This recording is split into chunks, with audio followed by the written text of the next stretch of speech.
اور کیا بہوؤں بیٹیوں کا تماشا لگایا، اور نیم برہنہ بیٹیاں لوگوں کی شہوانی نگاہوں کے سامنے ہیں، اور باپ بھی کھڑا ہے اور بیٹا بھی کھڑا ہے، نہ باپ کی آنکھوں میں حیا ہے، نہ بیٹے کی نظروں میں حیا ہے، نہ بھائیوں میں غیرت ہے، اور کہتے ہو اللہ کی رحمتیں ہمارے اوپر نازل ہوں۔ یہ تو شکر کرو پتھر نہیں برستے محمد عربی کے قدموں کا صدقہ۔ اسلام کا جو بنیادی اخلاق ہے وہ حیا ہے، یہ بات ذہن میں رکھو۔ ہر دین کی ایک پہچان ہے، حضور نے فرمایا اسلام کی بنیادی پہچان کیا ہے؟ حیا ہے۔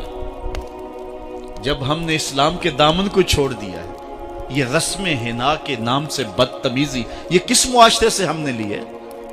ہمارا تو رب یہ بھی گوارا نہیں کرتا کہ ہفتے کے دن کی تعظیم ہو اور اونٹ کا گوشت ایک بندہ ترک کرے یہودیت کی رسم سمجھ کے، اسلام سے ٹکراتا نہیں ہے، پھر بھی جو ہے وہ اسلام اس کو گوارا نہیں کرتا۔ اور کیا بہوؤں بیٹیوں کا تماشا لگایا، اور نیم برہنہ بیٹیاں لوگوں کی شہوانی نگاہوں کے سامنے ہیں، اور باپ بھی کھڑا ہے اور بیٹا بھی کھڑا ہے، نہ باپ کی آنکھوں میں حیا ہے، نہ بیٹے کی نظروں میں حیا ہے، نہ بھائیوں میں غیرت ہے، اور کہتے ہو اللہ کی رحمتیں ہمارے اوپر نازل ہوں۔ یہ تو شکر کرو پتھر نہیں برستے محمد عربی کے قدموں کا صدقہ۔ اگر ان کی رحمت نہ ہو درمیان میں، ابھی آگ لگ جائے دونوں جہاں میں۔ یہ تو ان کی رحمت ہے کہ پتھر نہیں برستے۔ پچھلی قوموں نے ایک ایک جرم کیا، کسی کے اوپر پتھر برسے، کسی کے اوپر خون برسا، کسی کے اوپر ایسا زلزلہ آیا کہ نیچے والی جگہ اوپر اور اوپر والی بستیاں نیچے، لیکن اس امت پر ایسا نہیں ہوگا۔ اللہ کہتا محبوب تیری وجہ سے نہیں ہوگا، ورنہ حضور نے فرمایا کہ یہ امت پچھلی امتوں کے قدموں پر قدم رکھے گی۔ یہاں تک حضور نے فرمایا کہ اگر کسی شخص نے اپنی ماں کے ساتھ بھی زیادتی کی ہے تو یہ وہ بھی کرے گا۔ اور دیکھ رہے ہیں کیا کچھ نہیں ہو رہا، قبروں سے مردے اکھاڑ کر کے ان کی بے حرمتی نہیں کی جا رہی۔ کبھی ایسا بھی ہوا تھا؟ کیا کچھ نہیں ہو رہا؟ تم کہتے ہو کہ ہمارے اوپر اللہ کی رحمتیں نہیں اترتی، میں کہتا ہوں شکر کرو پتھر نازل نہیں ہوتے، اور یہ صدقہ ہے محبوب کی کالی کملی کا۔ اور اللہ نے فرمایا ما کان اللہ لیعذبہم وانت فیہم، محبوب تیری وجہ سے میں عذاب نہیں اتارا ورنہ پیس کے رکھ۔ تو ہم اپنے آپ کو دیکھیں، اپنے کردار کو دیکھیں، اپنے حوال کو دیکھیں، سر سے لے کر پاؤں تک ہم اسلام میں آ جائیں، چھوڑیں آدھا تیتر آدھا بٹیر، جہاں جی چاہا اسلام کے دامن میں آگے اور جہاں جی چاہا ادھر چلے جائیں، مسجد میں بھی چندہ دیا اور ہوٹل میں بھی شراب پی، رب بھی خوش رہے شیطان بھی راضی رہے، ایسا نہیں ہوگا۔ رب کہتے ہیں نہیں کرے میرے ہو تو پھر میرے ہی ہو۔ کوئی بھی غیرت مند محبوب نہیں جو ہے تسلیم کرتا کہ میرا محب کسی اور کی طرف نظر اٹھا کے بھی دیکھے، تو رب سب سے بڑا غیرت مند ہے، وہ نہیں چاہتا میرا ہو اور کسی اور کی طرف دیکھے۔ تم کون ہے؟ مغربی تہذیب لگتی کیا ہے تمہاری؟ اپنی ملت کا قیاس اقوام مغرب سے نہ کر، خاص ہے ترکیب میں تجھے قوم رسول ہاشمی۔ تم غیروں کی نقالیاں کرتے پھرتے ہو، تمہارے سامنے سیدہ عائشہ کی سیرت موجود نہیں ہے؟ تم مغرب کے ٹینوں بننے کی کوشش کرتی ہے میری بیٹی، تیرے سامنے محمد کی بیٹی فاطمہ کا نقشہ نہیں ہے؟ کدھر بھاگ رہی ہے؟ یہ بال کھول کے بازار میں کون جا رہا ہے؟ یہ نیم برہنہ کون جا رہا ہے؟ دیکھ محمد عربی تجھے کیا آواز دے رہے ہیں، ان کا لہجہ کیا، اس کو سن اور زندگی کو اس کی مطابقت میں گزار۔ اصل ہمارے دل زنگ آلود ہو گئے، اس دنیا کے اس ماحول نے ہمیں اس طرح کر دیا ہے کہ آج ہمیں سمجھ نہیں آ رہی کہ ہم کدھر جائیں۔ علماء فرماتی ہیں جب دل زنگ آلود ہو جائیں تو پاک لوگوں کی صحبت اختیار کریں، اور کثرت ذکر، حضور نے ارشاد فرمایا لکل شین سقالہ وسقالۃ القلوب ذکر اللہ، ہر شے کا زنگ اتارنے والی کوئی چیز ہے، دلوں کا زنگ لگ جائے تو اللہ کا ذکر کیا کرو، دلوں کا زنگ اتر جائے۔ اور ایک اور حدیث میں حضور نے دلوں کا اور من کا میل اتارنے کے دو نسخے بیان کیے، ایک کثرت کے ساتھ موت کو یاد کرنا، کثرت کے ساتھ موت کا تذکرہ، اور دوسرا کثرت کے ساتھ جو ہے وہ تلاوت کلام مجید۔ اصل 10-15 سالوں سے ہمارے ساتھ جو کچھ ہوا ہے، آج اگر کوئی تذکرہ موت کرے، کوئی آخرت کی یاد دلائے، کوئی عمل کی بات کرے، وہ کہتے ہیں یہ تو ویسے خوش کیسے، کیا پتہ، قبر کا مذاق اڑا رہا ہے۔ اللہ اکبر، قبر دا خوف دے دے کے لوکی مینوں ڈرا دے۔ میں کہتا ہوں لوگ ہے کون ڈرانے والے؟ منکر نکیر کا پتہ آمنہ کے لال نے دیا، قوم کو بے عمل بنایا جا رہا ہے، اور ان کے سینے سے خوف خدا اور خشیت الہی جو ہے وہ کچھ جا رہی ہے، اور یہ سب کچھ دین کے نام پہ کیا جا رہا ہے، اور چند مفاد پرست لوگوں نے ترہیب اور ترغیب جو کہ اسلام کا مزاج ہے، تبشیر اور تنذیر نبی کا منصب ہے، اس کا مذاق اڑا کے رکھ دیا اور انہوں نے ایک متوازی دین دے دیا ہے، جس کے نتیجے کے اندر قوم کی بے عملی جو ہے وہ پختہ تر ہو گئی اور اس کو وہ دین کا رنگ دے رہے ہیں۔ اللہ کے محبوب علیہ الصلوۃ والسلام نے فرمایا کہ دلوں کو زنگ لگ جائے تو ذکر سے اترتا، دلوں کو زنگ لگ جائے تو قرآن سے اترتا، دلوں کو زنگ لگ جائے تو موت کی کثرت کے ساتھ یاد کرنے سے اترتا۔ قرآن مجید کی تلاوت معمول زندگی بنا۔ وہ کہتے ہیں کہ چہرے کا پردہ نہیں ہے، ہاتھوں کا پردہ نہیں ہے، پاؤں کا پردہ نہیں ہے۔ شاید وہ اس بات کو جو ہے وہ سمجھنے سے قاصر ہیں کہ یہ محارم کے لیے ہے۔ عورت کا مخصوص اعضاء کا پردہ تو اس کے باپ سے بھی ہے، اس کے بھائی سے بھی ہے، اس کے محارم سے بھی ہے، حتیٰ کہ بیٹے سے بھی ہے۔ لیکن یہ جو اعضاء ہیں ان کا پردہ بھی عورت کے اوپر لازم ہے، چونکہ جو شر پیدا ہوتی ہے وہ چہرے سے اس کا آغاز ہوتا ہے۔ تو میں ایک بات کہا کرتا ہوں کہ یہ جتنے دلائل ہیں، ان دلائل کے جواب بھی علماء نے دیے ہیں، یہ ساری بحث کی جا سکتی ہے۔ میری مائیں بہنیں تصور کر لیں کہ سیدہ فاطمہ تو زہرا کا پردہ کیسا ہوگا، تو ان کے تصور میں حیا میں لپٹی ہوئی فاطمہ دکھائی دے گی۔ بلکہ سیدہ فاطمہ تو زہرا سے جب پوچھا گیا کہ عورت کا صحیح پردہ کیا ہے، تو انہوں نے کہا کہ عورت کا صحیح پردہ یہ ہے کہ وہ کسی مرد کو نہ دیکھے اور کوئی مرد اس کو نہ دیکھے۔ حضرت عبداللہ ابن مکتوم رضی اللہ تعالی عنہ کے سامنے ازواج مطہرات نے پردہ نہیں کیا تو وہ آنکھوں سے نابینے تھے، تو حضور نے اس پر انہیں تنبیہ کی کہ تم نے پردہ کیوں نہیں کیا؟ تو انہوں نے کہا حضور وہ تو نابینا ہے۔ تو فرمایا کہ تم نابینا تو نہیں ہو۔ تو پردہ مرد سے بھی ہے، جہاں فتنے کا امکان بھی ہو، شریعت نے وہ راستہ ہی مسدود کر دیا ہے تاکہ کل کوئی فتنہ کھڑا نہ ہو جائے۔ تو میں سادی سی بات یہ کرتا ہوں کہ پردے کے حوالے سے دلائل کی دنیا بھی ایک بہت بڑی دنیا ہے، لیکن میری مائیں اور بہنیں یہ تصور کریں کہ سیدہ فاطمہ تو زہرا کا پردہ کیا ہوگا، تو یہ تصور کرنے سے ہی طبیعت میں حیا پیدا ہونا شروع ہو جائے گا، اور سیدہ کا پردہ اور ان کی عصمت اور ان کی آبرو کا انداز سمجھ میں آ جائے گا۔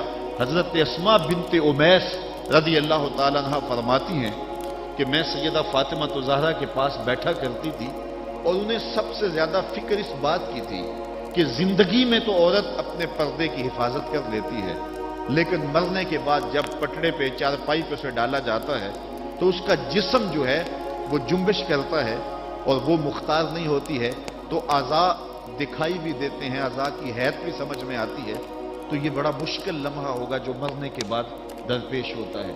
تو فرماتی ہیں کہ میں نے انہیں کہا کہ جب حبشہ کی جانب ہجرت کی تھی تو میں بھی ان لوگوں میں شامل تھی، تو میں نے وہاں حبشہ میں دیکھا ہے کہ چارپائی کے چاروں پایوں کے ساتھ شاخ باندھ دیتے ہیں اور پھر ان کو درمیان میں جوڑ دیتے ہیں اور اس کے اوپر کپڑا ڈال دیتے ہیں اور یہ ایک ڈولی بن جاتی ہے۔ تو کہتی ہیں جب میں یہ بات بتائی تو سیدہ بہت زیادہ خوش ہوئی، کہا یہ تو ایک بہت اچھا طریقہ سمجھ میں آ گیا جس سے مرنے کے بعد بھی عورت کے پردے کی اور اس کے جسم کی حفاظت ہو سکے گی، کسی کی نظر نہیں پڑے گی۔ تو یہ وہ سیدہ ہیں کہ جنہوں نے اپنے پردے کی حفاظت یوں کی کہ غیر مرد نے انہیں نہیں دیکھا، اور پھر مرنے کے بعد بھی ان کے لیے وہ ڈولی تیار کر لی گئی، رات کی تنہائیوں میں ان کا جنازہ پڑا گیا، اور یہ وہ پاک دامن خاتون ہے جن کا آنچل مہر و ماں نے بھی نہیں دیکھا ہے۔ اور جب قیامت کا دن ہوگا تو حضرت سیدہ فاطمہ تو زہرا 70,000 خواتین کے جلو میں نکلیں گی، تو آواز آئے گی یا اہل الجمع غدوا ابصارکم لأن فاطمہ بنت محمد حتی تمر، اے لوگوں نگاہیں نیچی کر لو، محمد عربی کی بیٹی کی سواری گزر رہی۔ تو دنیا پر بھی ان کے پردے کی حفاظت، بعد از وصال بھی، اور پھر قیامت کے دن بھی۔ مجھے بتائے عورت کیا وہ مغرب کی آوارہ لڑکی کے روپ میں زندگی گزارنا چاہتی ہے یا سیدہ فاطمہ تو زہرا کے پردے کی وارث بننا چاہتی؟ وہ سڑکوں پر لہرا کر چلنے میں فخر محسوس کرتی ہے یا کہ وہ اپنے مخصوص پردے میں لپٹ کر کے تقدس مہاب انداز میں گھر سے مجبوراً نکلنا پڑے تو نکلنا پسند کرتی ہے؟ کوئی بھی شریف زادی یہ پسند نہیں کرے گی کہ وہ مغرب کی حیا باختہ لڑکیوں کی طرح آوارہ مزاج ہو اور اس کی طرف شہوانی اور بھوکی اور غلیظ اور گندی نظریں اٹھے. وہ چاہے گی کہ میں تقدس معاب زندگی گزاروں. میری بہن، تیرا برقع تیرے لیے قید خانہ نہیں، تیرے برقعے کی ایک سلوٹ تیرے حیا کا پہرا ہے. تو مغرب کی ٹینوں نہیں ہے، تو مشرق کی بیٹی ہے. تو فاطمہ ہے، تو عائشہ ہے، تو حفصہ ہے. تیرا پردہ اس کائنات کے حسن کی علامت ہے. تو سمٹ جائے گی تو امت پھیل جائے گی، تو گھر کو سنبھال لے گی تو امت بحر و بر پہ جاری ہو جائے گی. تو عورت کو گھر میں سمٹ کر کے اپنی اندرون خانہ ذمہ داریوں کو سنبھال کر کے اپنی عصمت اور اپنی آبرو کی حفاظت کرنی چاہیے تھی. اقبال نے بڑی خوبصورتی سے اس پر بحث کی ہے کہ عورت کے لیے پردہ ضروری ہے یا نہیں، اور پھر کہا عورت کو یہ خود اپنے آپ سے پوچھنا چاہیے کہ وہ کس روپ میں اچھی لگتی ہے. ذرا دیکھیے اقبال کا لہجہ. اللہ اکبر. اس راز کو عورت کی حقیقت ہی کرے فاش. مجبور ہے معذور ہے مردانے خرد مند. کیا چیز ہے آرائش و زیبائش میں زیادہ، آزادی نسواں یا زمرد کا گلو بند. اقبال کہتا ہے کہ عورت اپنے اندر کی عورت سے پوچھے کہ اس کے لیے حسن کہاں ہے. زمرد کا گلو بند اس کو دیا جائے اور وہ پردے میں جو ہے وہ سمٹ کر کے گھر کی ملکہ بن کے رہے، تو یہ اس کے لیے زیادہ اعزاز اور عزت اور فخر کی بات ہے، یا وہ جو ہے وہ آزادی نسواں کے نام سے بازاروں میں گھومتی پھرے اور مردوں کے سامنے ہنس ہنس کے باتیں کرتی پھرے. ایک عورت 4 گھر کے افراد کی خدمت کو اپنے لیے بوجھ سمجھتی ہے اور اسلام کو مطعون کرتی ہے کہ اسلام نے مجھے جو ہے وہ پابند کر دیا ہے اور گھر کے اندر محدود کر دیا ہے، اور میں اتنے بچوں کی تربیت میرے کندھوں پہ ڈالتی ہے اور میں شوہر کی خدمت بھی کروں، بچوں کی خدمت بھی کروں، تو اسلام نے تو میرے اوپر بڑی پابندی لگا دی ہے، مجھے آزادی ملنی چاہیے. اور وہ عورت جو 4 بچوں کی خدمت اپنے لیے بوجھ سمجھتی ہے اور پھر وہ 300 مسافروں کو ہنس ہنس کے کبھی پانی پیش کرتی ہے، کبھی کھانا پیش کرتی ہے. 300 مسافروں کو ہنس ہنس کے مسکرا کے لہک لہک کے پانی پیش کرنا اور کھانا دینا، اور مختلف ذہنیتوں اور گندی سوچوں کے حاملین لوگ بھی اس طبقے میں موجود ہوتے ہیں اور ان کی شہوانی نظروں کا شکار ہونا. کیا عورت کے لیے یہ عزت ہے، یا عورت کے لیے یہ عزت ہے کہ گھر کی 4 دیواری میں سمٹ جائے اور تقدس ماحول کے اندر اپنے بچوں کی تربیت کرے؟ عورت کو جتنی ذمہ داریاں دی گئی ہیں وہ صرف ان کو سنبھال لے اور ان کے سنبھالنے کا حق ادا کر دے تو وہ ایک اچھے معاشرے کی تشکیل کی ضمانت بن جاتی ہے. سیدہ فاطمہ الزہرا رضی اللہ تعالی عنہا کا وجود ہمارے لیے ایک روشن، ایک منور اور ایک تابع جو ہے وہ وجود ہے، جس سے ہم مقدرات اسلام کی تربیت کے خد و خال لے سکتے ہیں. اقبال کہتا ہے تو نہ دانی کہ سوزے کراتے تو دیگر گو کر تقدیر عمر را. میری بہن، اگر تو بہن ہو کے قرآن پڑھے تو عمر کی تقدیر بدلتی ہے، اور اگر تو ماں ہو کے قرآن پڑھے تو بیٹا نیزے کی نوک پہ قرآن سناتا. کربلا کے تپتے ہوئے ریگزار میں پیاسا ہونے کے باوجود حضرت امام حسین جو باطل کے آگے ڈٹے ہوئے ہیں اور جھک نہیں رہے ہیں، اور 71 لاشیں کندھوں پہ اٹھا کے خیموں تک پہنچا چکے ہیں، پھر بھی استقامت کا کوہ گراں بنے ہوئے ہیں. یہ حسین ابن علی کا کمال تو دکھائی دیتا ہی دیتا ہے، لیکن ذرا غور کی آنکھ سے دیکھو پیچھے فاطمہ کے دودھ کا اثر دکھائی دیتا ہے. تو اگر مائیں پردے میں سمٹ جائیں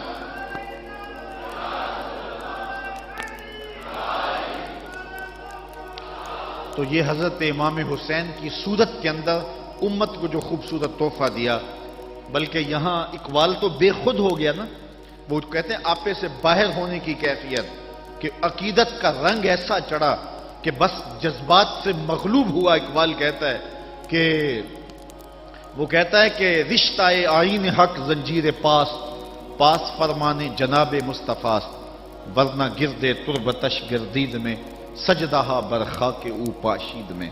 اے فاطمہ، جو کام تو نے کیا، اگر شریعت کے حکم کی زنجیریں میرے پاؤں میں نہ ہوتی اور آپ کے باپ کا ہی حکم کہ اللہ کے علاوہ کسی اور کو سجدہ جائز نہیں، یہ مجھے ملحوظ نہ ہوتا، تو میں کعبے کی طرف رخ کر کے سجدہ کرنے کی بجائے تیری قبر کی مٹی کی طرف منہ کر کے سجدہ کرتا، اور میں کعبے کا طواف کرنے کی بجائے تیری قبر کا طواف کرتا، کیونکہ جو کام تو نے کیا ہے وہ کسی اور نے نہیں کیا۔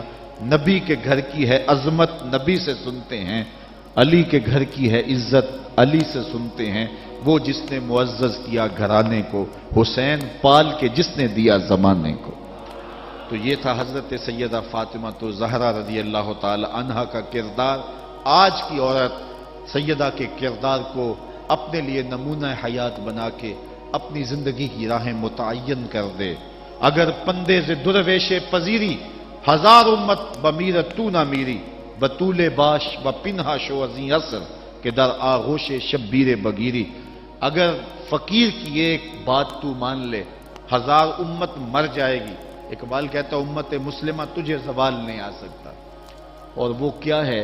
بطول بن جا اور زمانے کی نگاہوں سے پوشیدہ ہو جا، پھر تیری گود میں بھی حسین کے جانشین جنم لیا کریں گے۔ تو جب عورتوں کا کردار بچوں کی تربیت تک محدود ہوتا ہے اور وہ اس کردار کو بحسن و خوبی نبھاتی ہیں تو پھر ایک اچھا معاشرہ تشکیل پاتا ہے۔ لیکن جب حیا باختگی زمانے کو جکڑ لیتی ہے تو پھر قومیں اپنا وجود کھو دیتی ہیں۔ ہمیں ان تمام اسباب پہ غور کرنا چاہیے جس نے اس امت کو عروج سے زوال کی طرف دھکیل دیا، تو ہمیں ایک سبب یہ دکھائی دے گا کہ مخدرات اسلام کا جو کردار تھا، جو ذمہ داریاں تھیں، وہ اس نے پھر ادا جب کرنا چھوڑ دی اور اپنے دائرہ کار سے باہر آ گئیں، تو پھر وہ ذمہ داریاں نہ نبھانے کے سبب امت روح بزوال ہوئی۔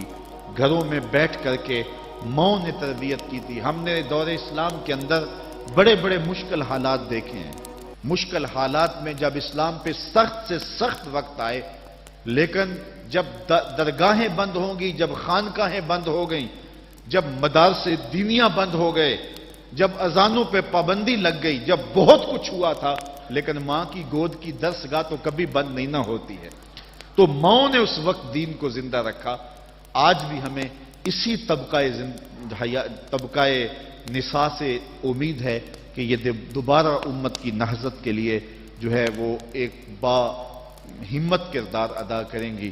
اللہ تعالیٰ خواتین اسلام کو حضرت سیدہ پاک کے اسوہ نور کی روشنی میں اپنی زندگی گزارنے کی توفیق عطا فرمائے۔ یہ جو سال ہا سال کے بعد اور سال کے دوران بھی ان کا تذکرہ کیا جاتا ہے، تو فضائل کا باب بھی اپنی جگہ پہ، لیکن ہمیں ان کی زندگی بطور نمونہ اختیار کر کے ماؤں بہن اور بیٹیوں کو اپنی زندگیوں میں شامل کر لینی چاہیے، تاکہ جو ہے وہ اس سے روشنیاں اور اجالے زندگیوں میں شامل کر لیے جائیں۔ اللہ تعالیٰ اپنی خاص رحمتوں سے ہمیں مالا مال کرے۔